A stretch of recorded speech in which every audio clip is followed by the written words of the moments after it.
Bueno, les cuento un poco un resumen de la charla que vamos a tener.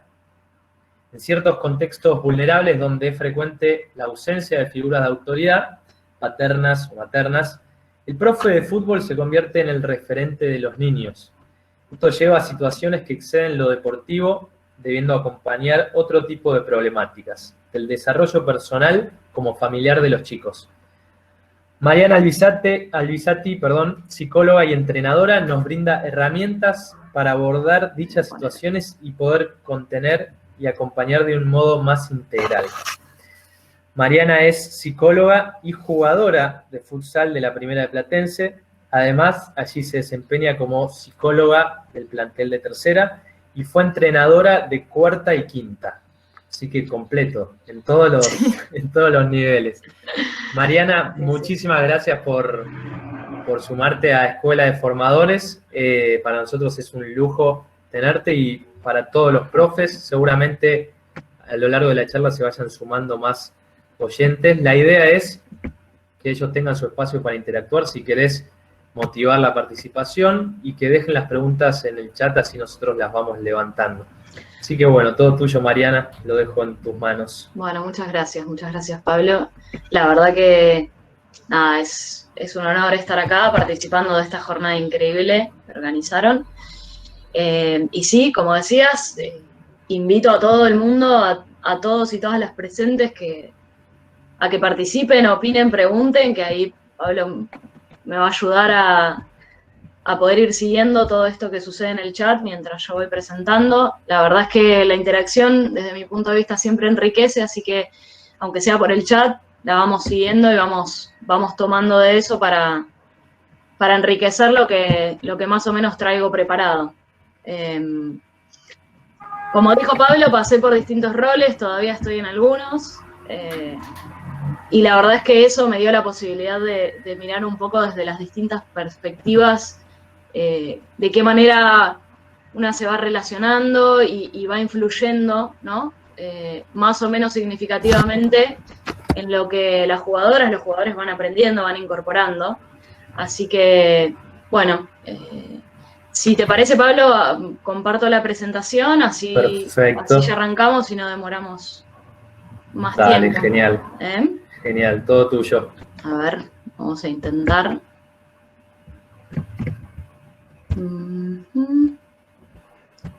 A ver.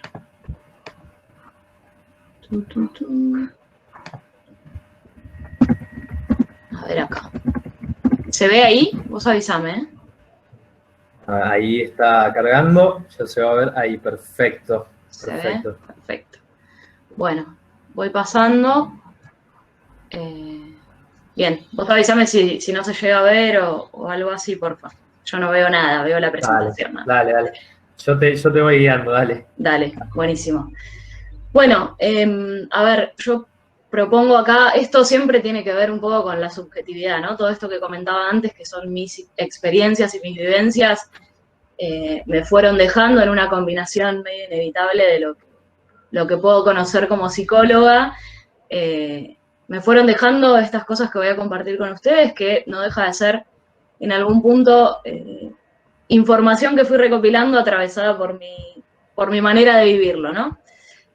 Así que acá lo que yo propongo, en principio, como objetivo principal, es pensar en la calidad de la vivencia que tienen los jugadores, las jugadoras, siempre que hablamos de edades formativas, de instancias de la vida de estos jugadores y jugadoras, donde son niños, niñas o adolescentes, transitando estas experiencias en un deporte que se vuelve muy competitivo y que permite grandes ambiciones y grandes sueños, donde se involucran cuestiones culturales, cuestiones familiares y demás. Muchas veces se empieza como a perder de vista que sin la calidad de la vivencia, sin el disfrute de la experiencia de estar entrenando, de estar compitiendo, de estar compartiendo con un grupo de personas, se pierde la posibilidad de apropiarse de eso, ¿no? Pasa a ser algo más parecido a una responsabilidad, a un trabajo, que es algo que debería estar más asociado a la vida adulta, ¿no? Después si hablamos planteles de primera, profesionales, de alto rendimiento y demás, bueno, también podríamos debatir acerca del disfrute o no disfrute, pero se vive de otra manera, ¿no? Hay otra libertad y otra posibilidad de elegir. Con lo cual, yo propongo que partamos de la base de que el objetivo principal es, además de formarlos deportivamente o formarlas deportivamente, ir viendo de qué manera, como referentes, como profes, y profes me refiero a cualquiera que integre el cuerpo técnico o que sea parte del club y que tenga vínculo con los chicos representando a la institución, ¿no? Hoy más temprano escuchaba la charla de Pablo Nigro, que él decía, bueno, somos todos profes, los chicos nos dicen a todos profes, y hay algo de la palabra, por eso el título también de esta presentación, de la idea del profe o la profe, que tiene que ver con la enseñanza, ¿no? Con la docencia. Un profesor, una profesora, en algún punto vienen a cumplir esa función de transmitir, de enseñar, de formar. Entonces, bueno, alguien preguntaba, ¿conviene que sea un profe de educación física? ¿Conviene que sea un director técnico en estas edades? Y yo mientras escuchaba pensaba, ¿no? La verdad es que lo que conviene es que sea una persona que humanamente tenga las herramientas, tenga los recursos para responder a las demandas del ambiente, para responder a las situaciones que traigan estos chicos, estas chicas, más allá de la profesión que lo respalde, digamos, o del oficio que lo respalde. Me parece que acá es donde se pone en juego esto que propongo acá, que es, bueno, uno como persona, desde qué lugar se posiciona y se para ahí frente a estos chicos, estas chicas que vienen a aprender un deporte, sí, pero que además, al pasar tanto tiempo dentro de este marco institucional, dentro de esta actividad, bueno, absorben muchas más cosas que deporte, muchas más cosas que técnicas y tácticas y estrategias, ¿no? Entonces, bueno, en principio parto de esta base para transmitir cuál es mi mirada de lo que es más importante o el foco cuando uno está liderando o al frente de o siendo parte de un grupo que lidera la formación de personas, ¿no? Estamos hablando de eso, la formación de personas que serán deportistas y muchas cosas más. Y además soy una convencida, después de haber jugado, después de haber vivido un montón de experiencias y haber transitado un montón de emociones en el deporte, de que el disfrute es quizás la variable que modifica más o que influye más sobre el rendimiento. Que cuando hay disfrute y no hay preocupación por la evaluación y demás, aparecen todos los recursos deportivos que se prepararon antes, digamos, y que cuando el disfrute no está, es muy difícil que todo eso aparezca.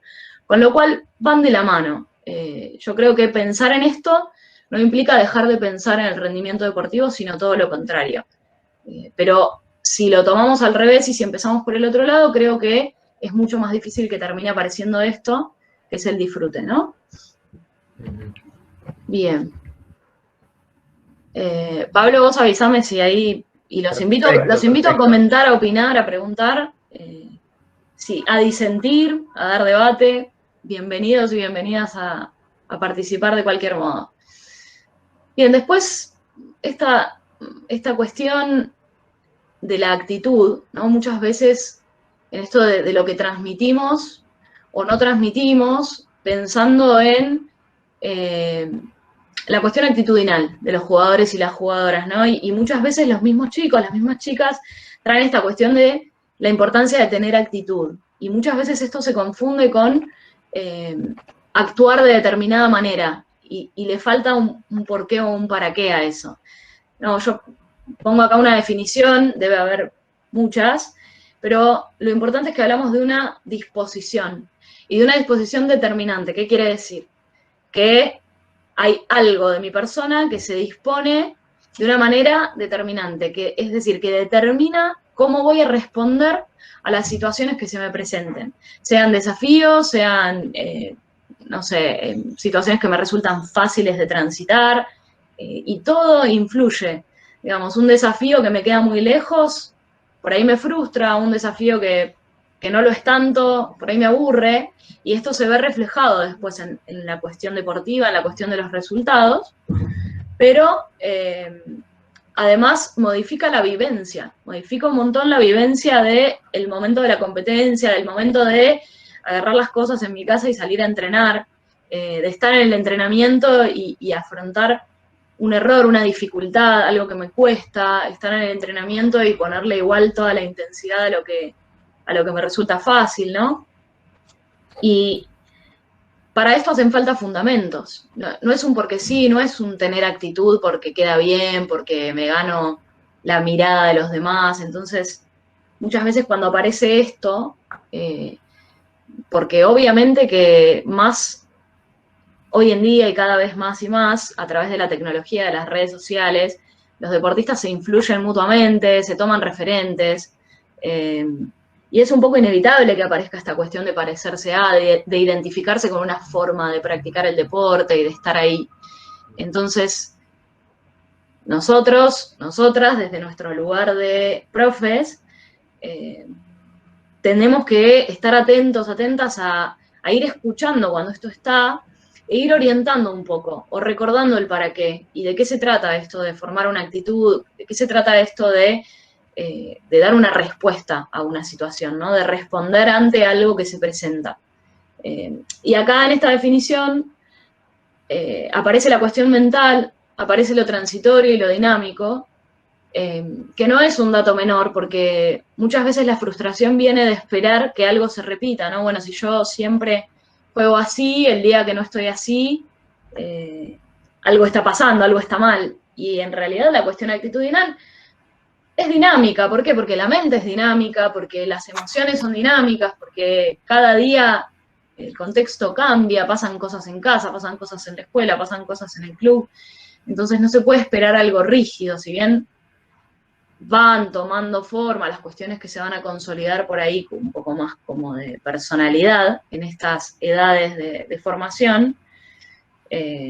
Bueno, nuestro rol ahí es fundamental en eso también, en ir orientando y tratar de detectar cuando se está por ahí volviendo medio rígido algún patrón, algo que se repite en alguna de las personas que estamos formando y que no le es funcional, que no le permite disfrutar, que no le permite estar del todo en esa vivencia, estar del todo presente en participar, digamos. Más allá del cliché de lo importante es participar y no ganar, o competir y no ganar, hay algo muy poderoso en esa afirmación, que es que cuando uno está involucrado en la participación tiene muchas más chances de ganar, ¿no? Es lo que decía antes también. Y también la pregunta por el ganar qué, ¿no? Porque hablamos de números con mucha facilidad, pero bueno, ¿qué es lo que se gana, no? Cuando se gana algo, se está perdiendo un poco de vista si se pierde algo, cuál es el costo. Entonces, bueno, hacia dónde conducimos las cuestiones actitudinales va a tener mucha importancia en cómo se desenlace eso a medida que los niños, las niñas van creciendo, van transitando las distintas etapas de la competencia deportiva, porque esto puede que se empiece como a rigidizar, a poner más como un patrón y bueno, se va consolidando y después son cosas muy difíciles de modificar en la vida adulta, que se puede y que se trabajan, pero que si podemos estar ahí más presentes, más atentos en estas instancias, va a ser mucho más beneficioso para las personas, ¿no? ¿Hasta acá, Pablo? Mariana, te interrumpo un segundo, que se sumó un montón de gente. Adelante. Como decías vos, primero darles la bienvenida y motivarlos a participar en el chat con preguntas. Vamos a estar levantando las preguntas y acercándole a Mariana para que ella pueda contestar en el momento, ¿no? Como profe. Así que anímense a escribir y a participar desde el chat. Buenísimo, buenísimo. ¿Algo más, Pablo? ¿Alguien puso algo? Por ahora impecable. Por ahora mucha gente de todos lados, de Córdoba, Santa Fe, Santiago del Estero. Uf, buenísimo. Profe de todos lados. Qué lindo, qué lindo. Qué lindo poder encontrarnos. Bueno, la cara positiva de esta adaptación que hicimos a la tecnología en cuarentena, ¿no? Claro. Bueno, gracias a los que están presentes. Hablábamos recién de la actitud y de que es una disposición y que es determinante, que determina el cómo vamos a responder. Y la idea de poner a consecuencia esta diapositiva, hablando de las emociones y de elegir esta definición, la verdad es que existen un montón de definiciones de emoción, esta es un poco más completa, y la traigo porque de alguna manera termina diciendo algo muy similar a lo que veíamos antes como definición de actitud. ¿Qué quiere decir? Que definitivamente las emociones son lo que más van a influir en la cuestión actitudinal, ¿no? En el cómo podemos responder a todo lo que se nos va presentando en el ámbito de una institución deportiva, en el ámbito de una actividad, ¿no? Muchas veces el contexto de una actividad dentro de un club es mucho más que eso, es mucho más que una institución, es una familia, es un lugar donde estar, donde uno crece.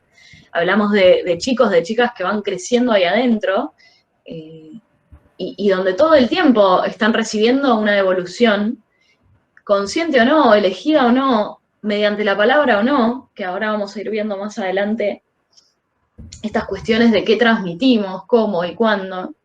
Pero bueno, la cuestión emocional está muy presente y es muy determinante y es muy familiar de la actitud, ¿no? De cuando hablamos de actitud, hablamos de esto, cómo procesamos nuestros propios fenómenos emocionales, cómo eso nos afecta físicamente, cómo nos afecta los pensamientos, cómo todo esto se va entrelazando y generando posibilidades o disminuyendo posibilidades. ¿De qué? De desplegarnos, de disfrutar, de estar ahí, de poner atención, de elegir, ¿no? A mí me parece como muy, muy importante la cuestión de la libertad para elegir, no la libertad para hacer cualquier cosa, sino la libertad para elegir con conciencia, con conocimiento. Y el conocimiento no es intelectual y no es académico, es conocimiento de las vivencias propias y de las personas con las que comparto el espacio, ¿no? Hay un conocimiento de lo que me pasa que es fundamental para poder empezar a elegir. Si quiero estar ahí, si me siento con ganas de estar ahí, si no, qué me pasa con esta situación, si tengo ganas de hablarlo, si no, cómo vincularme con todo eso, con lo que me pasa y con las demás personas y lo que les pasa a las demás personas. Y en esto, vuelvo, el lugar del profe, de la profe, es fundamental, porque es quien va a articular, quien va a ir como orientando, influyendo de alguna manera, ya sea mostrando su propia manera de hacerlo o poniendo en palabras o respetando los silencios, de la manera que sea, va a estar todo el tiempo influyendo en cómo se constituye el vínculo de cada jugador, de cada jugadora, con sus propios procesos y con las demás personas, ¿no? Y los procesos de las otras personas. Entonces, la predisposición que generan las emociones van a influir definitivamente en cómo aprendemos y qué aprendemos.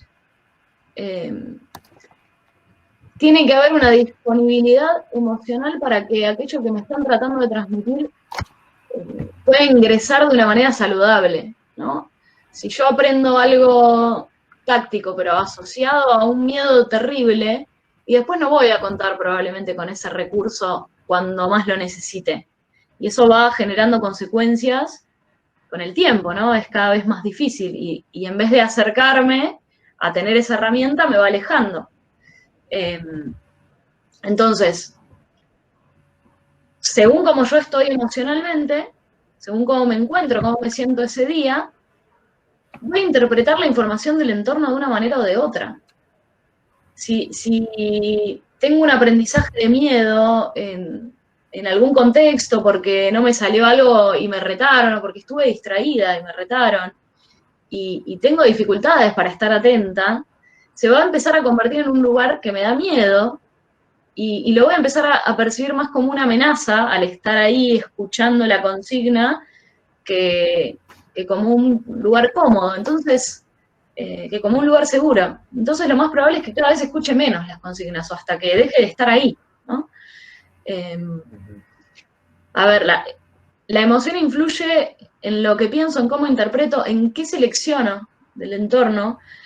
¿Qué quiere decir esto? Que hay un montón de cosas pasando. Yo puedo quedarme prestando atención a la palabra del profe, al gesto con el que acompaña lo que dice, al tono de voz, a lo que está haciendo mi compañera, mi compañero mientras el profe explica, a lo que está pasando en mi mente, que estoy pensando mientras explican la consigna en lo que no me salió el entrenamiento pasado. Y eso es seleccionar información, ¿no? Y hay una capacidad atencional limitada. Es decir, o estoy prestando atención acá o estoy prestando atención allá, ¿no? Estamos continuamente prestando atención a algo. Es muy difícil, no sucede no prestar atención a nada. Pero poder elegir a dónde tiene que ver con poder aprender cómo elegir a dónde pongo mi atención. Para esto después hay un montón de herramientas. Ahí estaba presente Sofi Pelufo, que es mi colega, que es mi compañera. Bueno, juntas trabajamos en un proyecto de psicología deportiva para laburar desde ahí, ¿no? Desde la construcción de la pausa y del registro consciente para poder elegir. Usamos algunas técnicas como mindfulness, no sé si habrán escuchado, seguramente sí, bastante de moda, o meditación. Pero bueno, hay distintas maneras de ir construyendo estos espacios, con muy pocos recursos materiales, digamos. Está muy puesto en lo humano, en los recursos naturales que tenemos como personas. Ahí menciono esta cuestión de la toma de decisiones, y hay una hipótesis que se llama el marcador somático, que soy medio fan, me parece que no la puedo dejar de poner nunca en mis presentaciones, pero me parece tan clave, porque este señor Damasio, que es un investigador, un científico, bueno, investigó mucho y dio con esta hipótesis que dice que el aprendizaje está tan asociado a las emociones que deja como una suerte de marca en el cuerpo que después funciona como señal.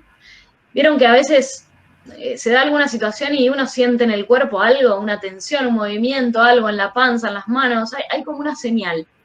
Esto es una historia de aprendizaje, es el bagaje que traigo que me está alertando a través de mi cuerpo que algo de esta situación no me deja del todo cómoda, o al revés, que me entusiasma un montón. Y bueno, eso termina orientando nuestras decisiones aparentemente mucho más de lo que podemos percibir. Esto que solemos llamar intuición o decisiones medio intuitivas, que a la hora de competir recurrimos un montón a estas decisiones, ¿no? Porque, bueno, el razonamiento es muy necesario para comprender los ejercicios que hacemos y demás, pero después a la hora de jugar no hay tiempo, no hay mucho tiempo. Es más, cuanto más razono, probablemente más me equivoco, porque el tiempo es ahí medio traicionero. Muchas veces se da una situación mano a mano y una persona que tiene los recursos para definir bien, al tener tanto tiempo, media cancha de recorrido, termina equivocándose porque donde hay tiempo también aparece la duda. Y la duda es traicionera, ¿no? Entonces, bueno, es muy importante que tengamos en cuenta que el aprendizaje está totalmente atravesado por la disponibilidad emocional del momento. Que no siempre las personas están iguales, además, ¿no? Vamos cambiando nuestro estado emocional. Depende de un montón de variables, no solo externas, sino internas, hasta hormonales. Digamos, todo va influyendo. Y de nuevo, es el profe, la profe, es el cuerpo técnico, los adultos, las adultas que estén ahí marcando un poquito el camino, quienes podemos estar atentos, atentas a cómo llegan las personas, ¿no? Ese día, en ese momento, cómo están durante el entrenamiento. No olvidarnos, tampoco desde un lugar de exigencia y de que hay que hacer todo perfecto, ¿no? Sino justamente desde el lugar de, bueno, a veces yo también como adulto me equivoco, como adulta me equivoco y cómo corrijo ese error y cómo me desdigo y cómo pido disculpas y cómo me hago cargo de esa situación, cómo la afronto, es una manera de transmitir un aprendizaje que es muy importante, ¿no? Hay aprendizajes que son explícitos, que son más declarativos, bueno, esto hay que hacerlo así, hay que hacerlo así, lo muestro, explico. Y hay aprendizajes que son implícitos, que quiere decir que quizás ni el profe se da cuenta de que está transmitiendo algo que el chico, la chica, los pibes van a terminar incorporando, o quizás los mismos pibes no son conscientes de que están incorporando eso, porque estoy por ahí atenta a lo que escucho, pero a la vez está entrando información por otros sentidos, ¿no? Y no me estoy dando cuenta, pero está ingresando esa información. Entonces se da un aprendizaje implícito. Lo mismo cuando el aprendizaje vicario, que es lo que aprendo mirando, ¿no? Observando a través de la vista, por ejemplo, a través de la imitación, que en la niñez se da un montón, incluso en la adolescencia y hasta en la vida adulta seguimos aprendiendo de esta manera, ¿no? Por ahí veo al profe, un compañero hacer algo, y depende de cómo vengo anímicamente, cómo están mis pensamientos, voy a pensar, no sé, veo a una compañera que le sale algo bárbaro y yo puedo pensar, uy, eso nunca me va a salir, yo no estoy al nivel de este equipo. O puedo decir, mirá qué divertido lo que hace, me voy a poner a practicar esta tarde, ahí en la vereda de mi casa, a ver cómo me sale. Y los profes están ahí, por ahí, marcando mucho esto, a veces con un comentario que hacen al que se destaca o a la que se destaca, o un comentario que hacen a la que no se está destacando, lo que sea, aunque sea desde un lugar de una intención de ayudar, constructiva y demás, puede ser muy determinante. Entonces hay que ir como muy atentos, muy atentas a todo lo que vamos diciendo y lo que vamos no diciendo, y a quién se lo decimos y quién escucha, ¿no? Porque son cosas muy, muy significativas que muchas veces dejan marcas sin que nos demos cuenta. Bien, Pablo. Mariana, me pregunta Sabrina, perdón, no, Kevin, ¿cómo pensás que es la mejor forma de manejar la cercanía desde nuestro rol? Ya sea para con el futbolista en particular o el grupo en general. Ok. Bueno, la cercanía es como bastante amplio, pero a ver, desde mi vivencia, por ahí con jugadoras tuve jugadoras de 11 a 16 años más o menos a cargo, como entrenadora y como psicóloga más con adolescentes ya más jóvenes. Muchas veces la palabra, ¿no? Es el primer medio, es el más común. Ahora, hay jugadores, hay jugadoras, hay niños, niñas que por ahí no acuden a la palabra, les cuesta más, no se sienten cómodas con este recurso. Entonces ahí es muy importante la escucha, que lo había puesto más adelante, pero viniendo a esta pregunta, lo voy a traer ahora, un poco. Escuchar no es solamente con los oídos, escuchar no es solamente prestar atención a la palabra que dicen los niños, las niñas, sino mucho más que eso, con todos los sentidos, ¿no? Porque si yo escucho solamente palabras y contenidos del mensaje, ¿qué hago con esa nena, ese chico que no hablan mucho, que les cuesta más poner en palabras? No lo voy a escuchar, porque seguro que está sintiendo algo y seguro que está pensando algo. Entonces, es muy importante que vayamos como de a poquito, ¿no? Acercándonos, teniendo paciencia, sabiendo que es gradual. Cuando se dificulta con alguna de las personas, ir buscando, bueno, si le hablé y no sirvió, muchas veces es preguntar, y preguntar fácil, preguntar hasta donde uno pudo ir percibiendo que la persona podía recibir, ¿no? Y si es alguien a quien también uno percibe que le incomoda la pregunta, a veces estar muy atento a las señales del cuerpo. Yo recuerdo haber tenido algunas jugadoras a cargo más tímidas, más introvertidas, o que simplemente no les gustaba hablar.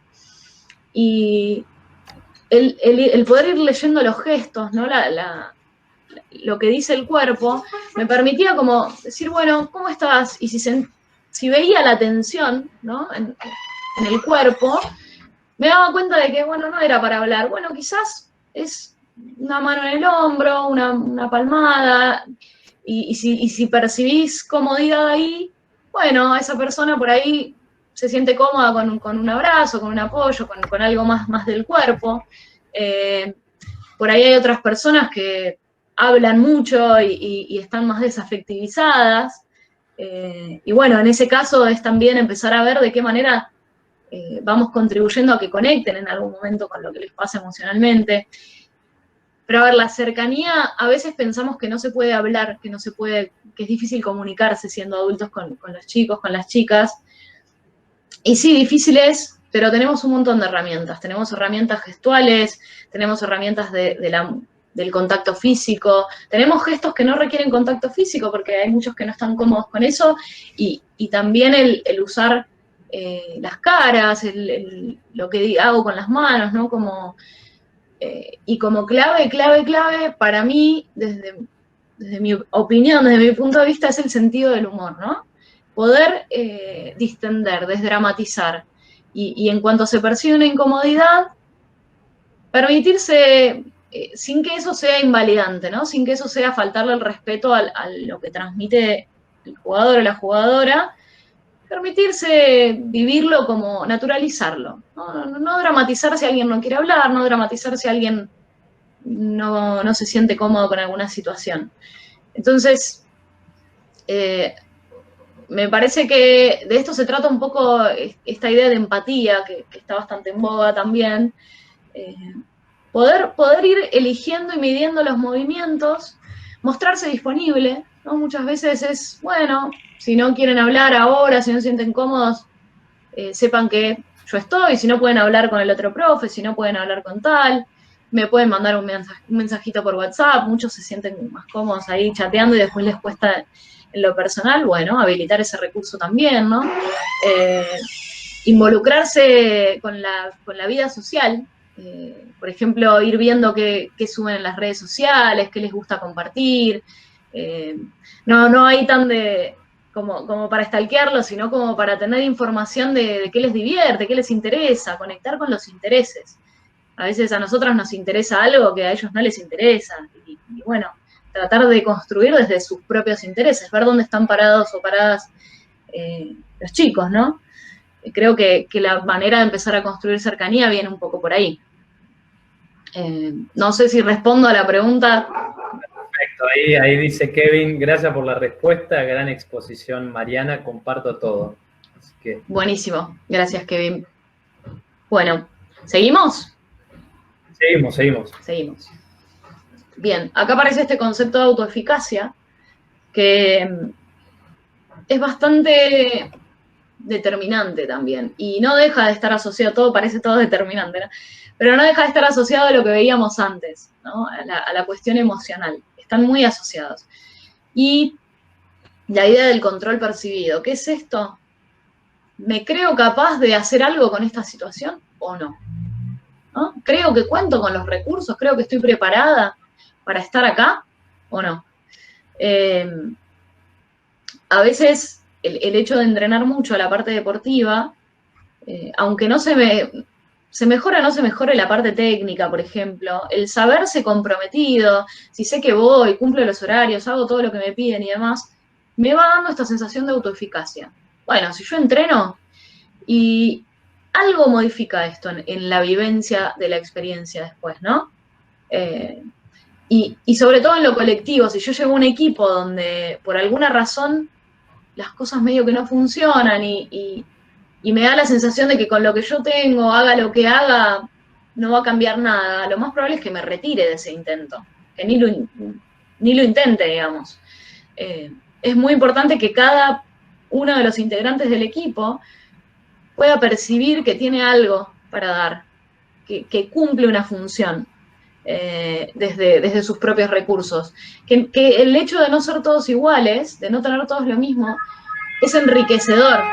Que yo no tengo que hacer lo que hace mi compañera, que está bien con lo que yo tengo, que lo tengo que seguir laburando, que lo tengo que potenciar.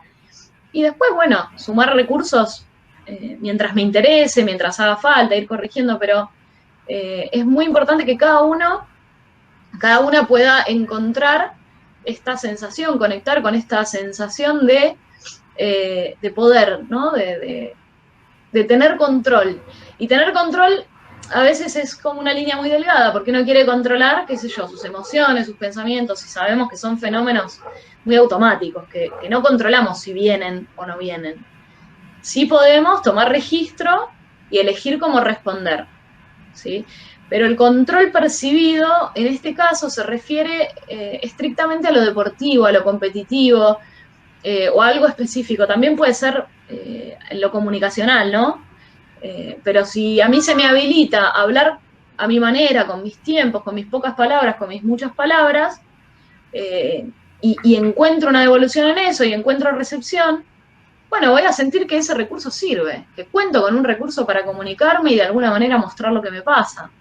¿No? Ahora, si a mí me cuesta hablar y hago el esfuerzo y digo 2 palabras y como fueron 2 palabras no se me escucha, no se me repregunta, se invalida un poco eso, bueno, voy a empezar a percibir que la próxima vez que me sienta mal no tengo mucho por hacer, ¿no?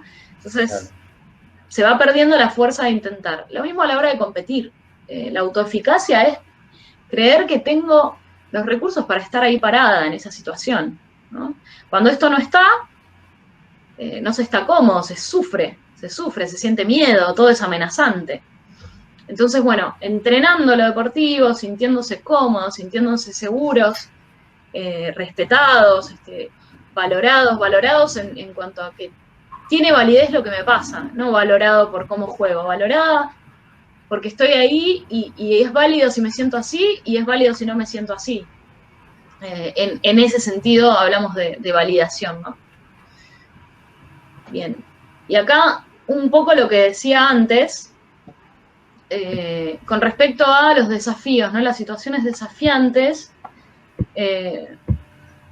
A ver, hay expectativas en un contexto de formación deportiva por todos lados. Algunas que tienen que ver con lo estrictamente deportivo, con el rendimiento. Hay expectativas grupales, hay expectativas individuales. Están las de los profes, están las de los jugadores, están las de la familia. Y todo esto influye sobre la manera en que los chicos, las chicas van a estar transitando esa vivencia, sea entrenando, sea compitiendo, sea en una reunión del club por algún otro motivo. Ahora con las redes sociales, con todo el nivel de exposición que hay, bueno, se genera mucha expectativa social también, ¿no? La cultura nos atraviesa un montón en esto. ¿Qué nos hace buenos? ¿Qué nos hace mejores? Y toda esta cuestión de mirar las cosas de forma dual, dividiendo que hay algo inevitable en evaluar casi todo por si me agrada, no me agrada, si me siento bien, mal. Pero también ahí está la clave de, bueno, pero cuando te sentís bien, ¿qué es? ¿Qué es lo que sentís? Empezar a poder registrar. ¿Cómo se siente en el cuerpo estar bien? ¿Cómo se siente en el cuerpo cuando decís que estás mal? ¿Cómo afecta tu juego? Porque bueno, hay jugadores que cuando tienen un poquito de miedo, rinden, sacan lo mejor, ¿no? Porque es su mecanismo de afrontamiento. Y esto los potencia. Y hay otros que apenas se presenta un poquito de miedo, no logran responder. Esto tiene mucho que ver con lo que decía antes de la autoeficacia, ¿no? Pero las expectativas acá están condicionando eso. Todo el tiempo están condicionando eso. Si yo sé que para mi profe es importante que yo pueda hacer esto que me estuvo enseñando toda la semana y voy al partido y no me sale, bueno, ¿cómo voy a transitar eso? ¿Qué respaldo le di yo como profe para que esté ahí entendiendo que todo es ensayo y error, que no me tiene que demostrar nada, que no... Porque sin quererlo todo el tiempo estamos transmitiendo estas expectativas, ¿no? A veces, incluso charlando entre el cuerpo técnico y dejando que los pibes escuchen, las pibas escuchen, estamos transmitiendo cosas. Si yo hablo de lo que para mí es importante como persona y soy la profe, y soy la referente, no es poca cosa. A veces uno no se da cuenta y subestima un poco lo que representa, ¿no? Yo me acuerdo creo que fue el primer partido que jugaba la quinta y como la tira se juega, bueno, de las categorías menores hasta la primera, pasó todo el partido, me tocó jugar a mí y no sé, hubo una jugada que por alguna razón me enojé y le di una patadita al palo del arco, pero en mi mundo y fue apenas visible y al entrenamiento siguiente el lunes, una de las jugadoras de quinta me dijo, te vimos cómo le pegaste al palo. Y ahí caí en la cuenta y dije, claro, estaban súper atentas, se quedaron a ver a la primera, pero no les representaba lo mismo si yo que estaba a cargo del grupo le pegaba el palo que si lo hacía otra jugadora. Y empecé a darme cuenta de un montón de otras cosas, ¿no? Como cada pequeño gesto está siendo observado. ¿Y qué transmite esto? Porque yo estaba siendo contradictoria, mi discurso era no a la agresividad, ¿no? Y bueno, después también soy persona y también soy jugadora y desafortunadamente no tuve el recorrido que hoy tienen por ahí las mujeres, ¿no? Desde edades más tempranas, pero bueno, cómo todo esto se vuelve más significativo de lo que es para uno puede ser. Para mí no era nada pegarle una patadita chiquitita al palo, era como, bueno, podría haber sido mucho peor. Pero bueno, ¿qué transmite? Es algo que no está en mis manos. ¿Qué leen? ¿Qué interpretan los jugadores, las jugadoras? Entonces, bueno, esto es como muy, muy importante porque va condicionando todo lo que vimos anteriormente, va condicionando la predisposición. Y esto influye el estado emocional, en la actitud, en la autoeficacia percibida, etcétera, ¿no? ¿Hasta acá venimos bien, Pablo? Perfecto, perfecto. Bien, seguimos. Nella Sí. suma, así es la observación, a la hora de transmitir conocimientos es imprescindible. Podemos darnos cuenta de muchas cosas y aprender mucho al respecto. Y Gonzalo Triveri agrega, en las escuelitas es importante el apoyo, acompañamiento de los vecinos familiares a la hora de tener seguridad de sí mismo, la autoconfianza de seguir el trabajo como referente con los niños y la comunidad. Excelente, sí, totalmente de acuerdo. Es eso mismo, exactamente. Hay algo que se va aprendiendo en la experiencia que entiendo que como profes y, bueno, en el lugar que les toque estar, acompañando a algún grupo, seguramente les van pasando todas estas cosas que voy diciendo, es algo que se va viviendo, ¿no? Que lo vamos percibiendo inevitablemente. Acá, gracias por sus observaciones. Acá, como continuación de lo anterior, de la cuestión de las expectativas, pasamos a la realidad, ¿no? Hay como un vínculo entre lo que uno imagina, que tiene que ver con lo esperado, y la realidad, que es lo que finalmente sucede. Las expectativas van a existir, son como... En general nos vamos imaginando los escenarios que se nos pueden llegar a presentar y demás. A ver, cuando la expectativa está muy por encima de lo que se puede traer un montón de consecuencias negativas, de frustraciones, otra vez, de miedos, de cosas que bloquean más de lo que potencian. Entonces, el ajuste permanente entre expectativa y realidad es muy importante. Y en esto de la cercanía y la comunicación con los jugadores y las jugadoras que hablábamos antes, aparece esta cuestión. El profe, la profe, ahí responsables del grupo, son quienes van a ir ajustando esto. Si yo escucho, percibo que alguna jugadora está como con expectativas muy elevadas de algo, buscar la manera desde un lugar sensible, desde un lugar amable, de empezar como a ajustar esas expectativas, a transmitir, a decir. Es importante la honestidad y en esto de desdramatizar que decía antes, yo le puedo decir a una jugadora, mirá, me parece que tenés que estaría bueno que trabajes un poco más esto, porque te veo el potencial, pero por ahí puedes corregir más esto y vas a ver que te va a salir así. Como ir buscando la manera de ajustar esto y de ser sinceros, ¿no? Ni de exagerar para un lado ni de exagerar para el otro. A veces nos da miedo que se sientan mal, que cómo lo van a interpretar, y es mucho peor alimentar algo que después va a tener como consecuencia que esa jugadora, ese jugador, finalmente van a jugar el partido y después no las pongo mucho tiempo, pero me dijiste que estaba re bien, ¿y por qué no estoy jugando? O se van a otro club, por ahí, aunque yo sea como coherente como profe y sostenga lo que digo, no sé, le va bien, se va a otro club y se encuentra con otra realidad. Entonces, la cuestión es lograr crear un clima seguro y honesto, ¿no? Y que el vincularse con lo que me falta aprender sea desde un lugar natural y sano. Si estoy ahí para aprender, no estoy ahí porque ya sé todo. Estoy justamente porque todavía me falta saber un montón de cosas y naturalizar esto, que no tiene nada de malo, que al contrario, es parte del proceso. Llegamos hasta acá para aprender juntos, unos de otros, todo lo que nos queda por aprender y que siempre nos quedan cosas por aprender, ¿no? No, a un plantel profesional y cuando se retiran los jugadores y seguramente alguno se convierte en director técnico y se da cuenta de un montón de cosas y dice, uy, ¿por qué cuando jugaba no lo vi de esta manera, ¿no? Siempre estamos aprendiendo. Y poder transmitir esto, ¿no? Como las bondades de entregarse a un proceso de aprendizaje. Bien, y en esto es clave distinguir los objetivos de resultado de los objetivos de rendimiento y trabajar en el rendimiento, que no es más que la posibilidad de crear un escenario donde se puedan desplegar todos los recursos con aciertos y errores, intentándolo y trabajando sobre eso, y que para eso está, que si no me equivoco no corrijo, y si no me faltan cosas no incorporo cosas. Cuando un jugador o una jugadora cree que ya sabe todo, que ya no necesita incorporar más nada, se autolimita, y poder poner esto a la vista es importante. Entonces, no volcar todo sobre el talento, sobre la técnica, sobre la inteligencia para jugar.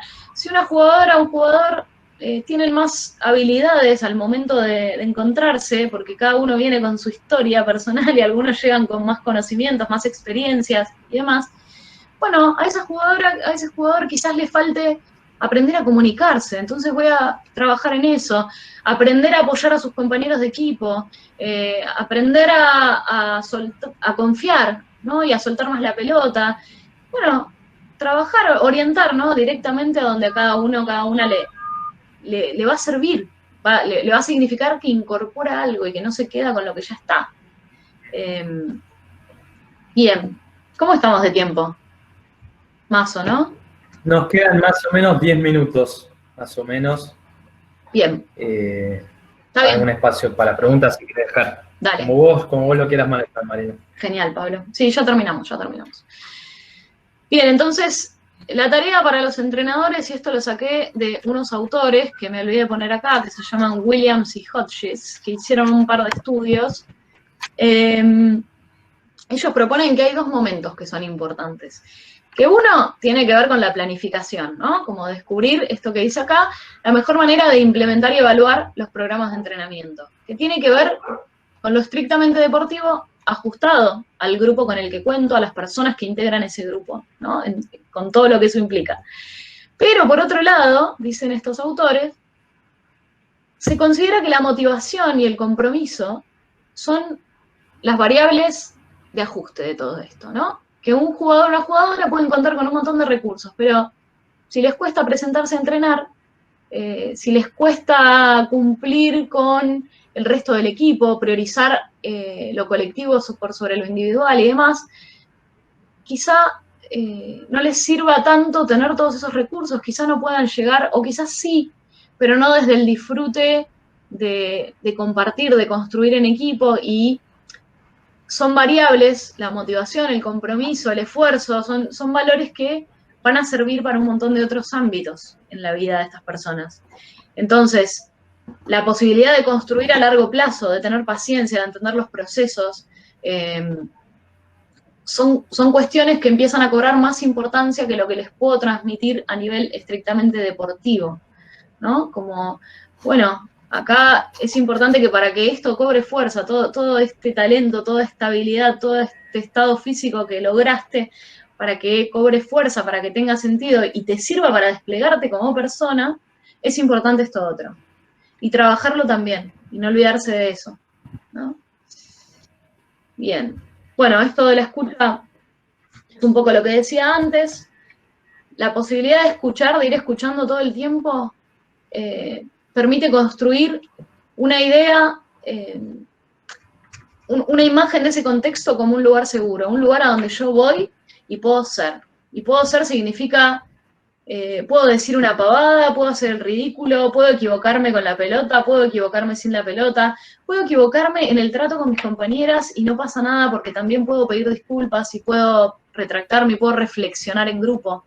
Usar la cuestión grupal para reflexionar sirve mucho más de lo que a veces pensamos, ¿no? A veces se generan malos entendidos, discusiones, y bueno, juntémonos, pongámoslo sobre la mesa, otra vez con tacto, porque bueno, puede que termine como creciendo el conflicto, pero siempre está bueno darle la posibilidad a esto de que intercambien y actuar ahí, oficiar un poco como moderadores de esa conversación, para que aprendamos a escucharnos, a que cada uno toma la palabra cuando le toca el turno, y que todos tenemos derecho a dar opiniones, y que muchas veces todos tenemos razón, aunque las razones parezcan contradictorias, porque cada vivencia es igual de válida. En fin, bueno, la cuestión de la escucha con todos los sentidos y tanto como se pueda es fundamental. Y para cerrar, como esto, que me parece como un poco lo que resume todo lo que venimos viendo, que es, bueno, esta es la Escuela de Formadores, hoy nos convoca, acá nos encontramos en una charla que habla del profe como referente, ¿no? Y acá es un poco donde se define lo que venía tratando de transmitir, que es, está todo bien si queremos formar deportistas excelentes en cuanto a los resultados, en cuanto a lo que son capaces de hacer en la cancha. Desde mi punto de vista, entre estas dos columnas que vemos, seguidores de valores o seguidores de necesidades, yo creo que lo más importante es formar seguidores de valores, que esto es ponerle la herramienta en la mano al jugador, a la jugadora, al niño, a la niña, a esa persona que está ahí. Es ayudarlos a conectar con su libertad para elegir esos valores y que esos valores orienten de ahí en adelante, estemos nosotros presentes o no, el cómo van a responder a las distintas situaciones que se les presenten en el deporte y en la vida. Si trabajamos desde el otro lado, quizás también lleguen a rendir y puedan hacer carrera deportiva, pero hay un padecer de estar todo el tiempo respondiendo a algo que parece ser una necesidad y que si no respondo, falta algo y estoy en falta y fracaso, ¿no?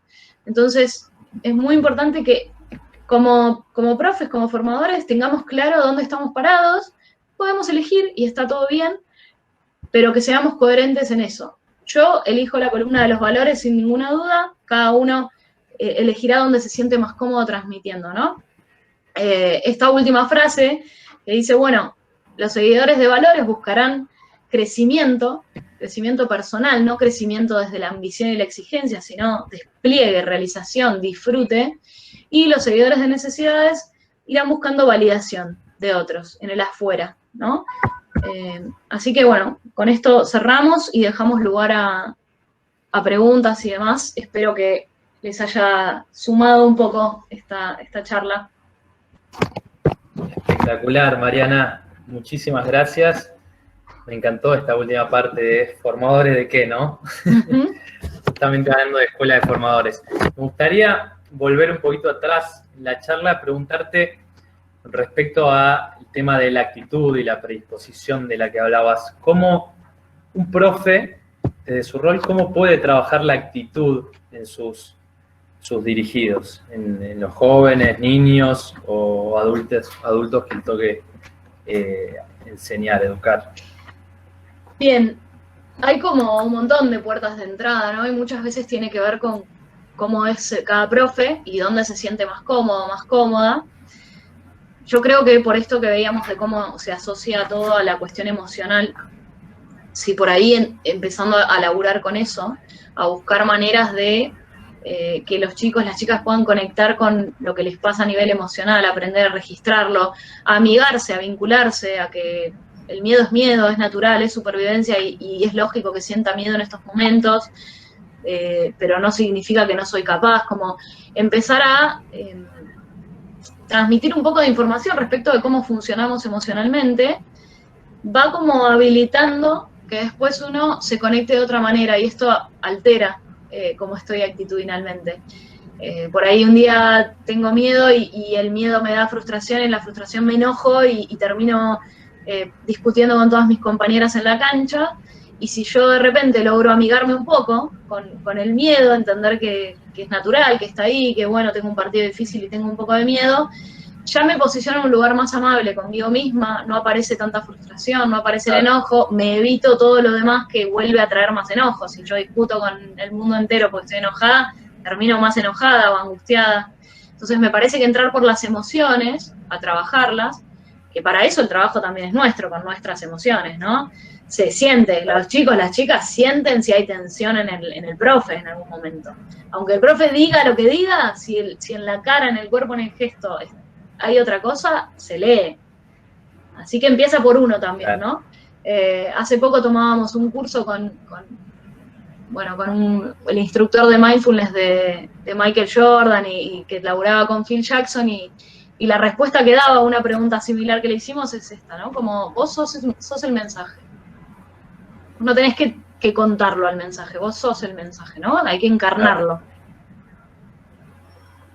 Genial, genial. Bien. Leía por acá, como para ir haciendo un cierre, Guido, que nos dice que cree que la enseñanza basada en valores es el ABC para generar un buen grupo humano. Un poco de la mano con lo que marcabas vos al final. Como para dar un cierre, agradecerte primero, Mariana, por la predisposición, por tu presencia, por esta charla que nos dio un montón de iluminación desde el rol de profe. Muchísimas gracias, fue un placer escucharte. Invitar a todos los oyentes a que se sumen al escenario principal. Ahora vamos a tener una charla de fútbol infantil femenino súper interesante con diferentes disertantes. Así que los invitamos ahora al escenario principal y después a seguir disfrutando de la plataforma que va a estar abierta hasta las 9 de la noche, en los espacios de networking para establecer contactos con otras personas de otros clubes, y también la pestaña de Expo que tienen ahí abajo a la izquierda para ver los distintos programas de Fundación River. Así que, Mariana, muchísimas gracias, un lujazo tenerte acá. Bueno, ojalá que también te quedes a escuchar el resto de las charlas. Me voy a quedar. Voy saltando de sala en sala por momentos porque es todo tan interesante que no me decido. Vale. Pero bueno, muchas gracias a ustedes por participarme, por invitarme. La verdad que siempre es un placer estar charlando, intercambiando de esto con los que saben, en esto que nos apasiona. Nada, es un placer, es un disfrute total. Así que gracias. Muchísimas gracias. Y seguimos en contacto, obvio. Claro. Te mando un beso grande. Besos. Gracias a todos por estar. Chau, chau. Chau.